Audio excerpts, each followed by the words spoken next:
జై ఆదివాసీ. నేను జై ఆదివాసీ యువశక్తి సంఘంలో ములుగు జిల్లా కొంచెం సంబంధం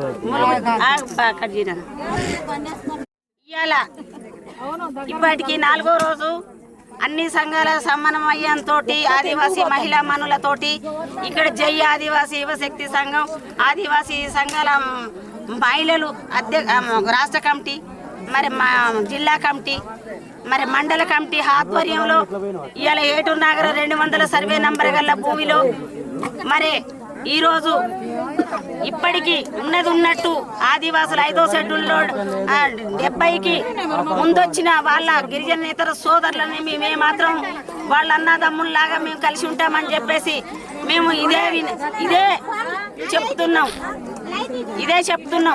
ఈరోజు 70 తర్వాత వచ్చిన గిరిజన నేతరులతోటి గిరిజన సోదరులారా గిరిజన నేతర సోదరులారా మరి పదే చెప్తున్నాము.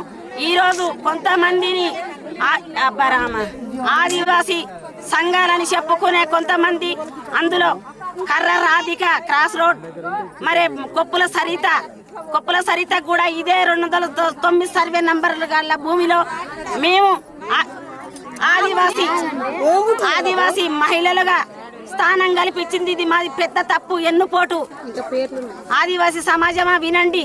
కొప్పుల సరిత తర్వాత గండపల్లి సత్యము, మహాలక్ష్మి, పలక గంగ ఈరోజు బట్టలు ఇడిపించి టెంట్ ఎందుకేసిందని కక్షపూర్వకంగా గిరిజన నేతలతో కొమ్ము కాసి టెంటు బీకిచ్చి కరెంటు బీకిచ్చి నైట్ రాళ్ల దాడి నిన్నటి రాత్రి బండ్లేసుకొని వాళ్ళ మీద పెట్రోల్ దూరంగా చేరి చిమ్మి మరి అగ్గిపుల్ల గీకెత్తే వీళ్ళు కంచెల్లి పోతారని గిరిజన నేతల సహాయ సహకారాలు తీసుకొని వీళ్ళు ఎంతమంది మొత్తం బూటాలో నుంచి కాంగ్రెస్ పార్టీలో చేస్తుంది.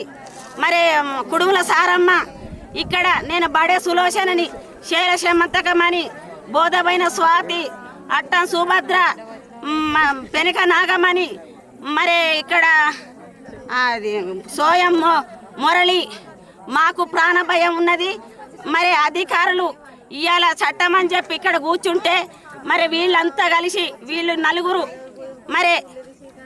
వీళ్ళంతా కలిసి టెంట్ కనుక దియ్యకపోతే బట్టలు ఇడిపించి బడే సులోచనని కొట్టాలి, స్వాతిని కొట్టాలి, శమంతని కొట్టాలి, వెనక నాగమణిని కొట్టాలి. మరి వీళ్ళందరి టెంట్ ఎందుకు వేసిన వీళ్ళు ఎంత ముల్లాఖాతా అనేది పబ్లిక్ ఆదివాసీ సమాజం లీడర్లారా రాష్ట్ర కమిటీ అన్ని సంఘాల సమన్వయంగా మాట్లాడుతున్న దయచేసి స్పందించాలి. వాళ్ళు ఇవాళ ఇంత మేము ఘోరంగా మేము ర్యాలీ చేస్తే కూడా మిస్టర్ తమర్ ఎంఆర్ఆవు గారు కూడా మీకు 5వ షెడ్యూల్లో ఏమాత్రం కూడా మీకు కనీసం అక్కడ 5వ షెడ్యూల్ భూభాగంలో గిరిజన నేతలు అనేటోళ్ళు మరి ఇక్కడ ధర్నా చేయడానికి వీలు లేదు. మరి ఆదివాసుల మీద మరి భౌతికంగా దాడులు చేయడానికి వీలు లేదు అని రాజ్యాంగమే చెప్పింది. రాజ్యాంగ బద్ధంగా అమ్మ కదా నోరు మెయిన్ ఇంపార్టెంట్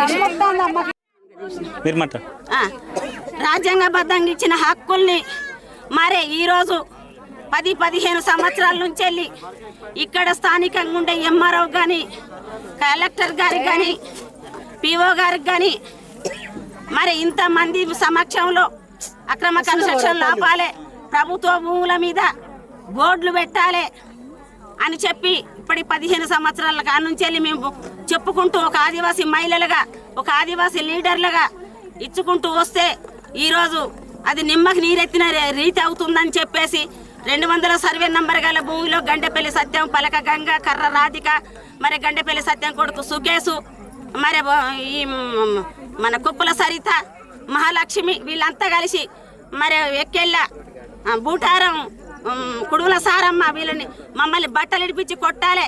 వీళ్ళు ఎక్కడ దొరుకుతుంది అక్కడ మరి పెట్రోల్ ఎంత మందిలు ఉన్నా చల్లి అగ్గిపెట్ట గీకి పెడితే ఈరోజు వీళ్ళని చంపితే చట్టమని అడిగే వాళ్ళు లేరు అని చెప్పేసి ఇలా ఆదివాసీ సోదరులందరూ రాష్ట్ర కమిటీ, జిల్లా కమిటీ, మండల కమిటీ మరి వాట్సాప్లో కూడా పెట్టిన గిరిజన నేతలు మనం ఇంత పెద్ద భారీ సభ తీస్తే కూడా ఏ ఒక్క మరి ఆదివాసీ నాయకులు వాళ్ళు మా సోదరులు మాకు సపోర్ట్ చేస్తున్నారని ఇంత మిస్గైడ్ చేసుకుంటూ మా ఆదివాసీ నాయకుల మీద కూడా దురుప్రచారం చేసుకుంటూ మరి ఈరోజు మమ్మల్ని ఏం చేద్దామన్నా కూడా 5వ షెడ్యూల్లో మరి మన ములుగు జిల్లా ఎస్పీ గారు మరి దయచేసి ఖచ్చితంగా మా కోణంలో కూడా పిలిచి మరి మాతో మాట్లాడి అక్రమంగా కేసులు పెట్టొద్దు. బొల్లెం సారయ్య ఇంటి మీద ఇక్కడ గొడవ చేస్తే అక్కడికి వస్తారు, వీళ్ళని కొట్టి చంపాలి, పెట్రోల్ పోయాలని ప్రణాళికతోటి గిరిజన నేతలు మరి 70 ముందు వచ్చిన వాళ్ళం మేము ఏమనట్లేదు. కానీ యువతలు వచ్చిన వాళ్ళ అరసకాలు ఎక్కువ అయిపోతున్నాయి. దయచేసి వాళ్ళని వెంటనే అదుపులోకి తీసుకోవాలి. వాళ్ళకు ఎస్సీ అట్రాసిటీ కేసులు చెయ్యాలి. మా ఆదివాసీ సమాజంలో నాకే కానీ ఇంకెవరికే కానీ పెద్ద సమస్య అయ్యేతుంటే ఐటీడీ ముందట వేసుకొని ఖచ్చితంగా ఆందోళనకి దిగుతామని మేము చెప్తున్న వీళ్ళని వెంటనే వీళ్ళని కూడా 4-5 ఉన్నారు. మరి సంఘాలన్నీ ఒకవైపు ఉంటే గిరిజన నేతల వైపు గండెపల్లి సత్యం టీం ఉన్నది కాబట్టి వాళ్ళని వెంటనే అదుపులోకి తీసుకోవాలి. గిరిజన నేతలు ఎవరైతే 5వ షెడ్యూల్లో మరి భౌతికంగా దాడులు చేస్తున్నారో ఈ భూములు మాకు దక్కాలి, ఇల్లు మాకు దక్కాలి అనే కోణంలో చేస్తున్నారు కాబట్టి ఖచ్చితంగా మేము అడిగేది ఏంటంటే మేము ప్రభుత్వాన్ని అధికారులని వాళ్ళని తక్షణమే వాళ్ళని అదుపులోకి తీసుకోవాలి. వాళ్ళు భూములు అమ్ముకున్న కాగితాలు కూడా మా దగ్గర ఉన్నాయి, మా దగ్గర ఆధారాలు ఉన్నాయి. ఎవరెవరికి ఎన్నెన్ని గుంటలు ఎట్లా అమ్మిండ్లు, ఆ గుంటల పేరుతోటి ఎన్ని పైసలు కట్టించుకున్నారు వీళ్ళు అనేది కూడా ఆధారాలు ఉన్నాయి. ప్రభుత్వం కానీ అధికారులు కానీ వాళ్ళ చెడు ప్రచారాన్ని అలసుగా తీసుకొని గిరిజన నేతలు భౌతికంగా దాడులు దిగుతున్నారు. బొల్లెం సారయ్య గారు ఇప్పుడు ఎక్కడున్నా అడ్రస్ లేదు, మా అందరికీ రక్షణ కల్పించాలని పదే ములుగు జిల్లా ఎస్పీ గారిని కోరుకుంటున్నాం. అధికారుల ముందు అందరు వచ్చి ఇక్కడ 170 యాక్ట్ ఉన్నదా లేదని చెప్పాలి. చెప్తే మేము అది కోర్టు ద్వారా తీసుకెళ్తాం. ఇదే ఎస్టీ కమిషనర్ కూడా పంపిస్తాం.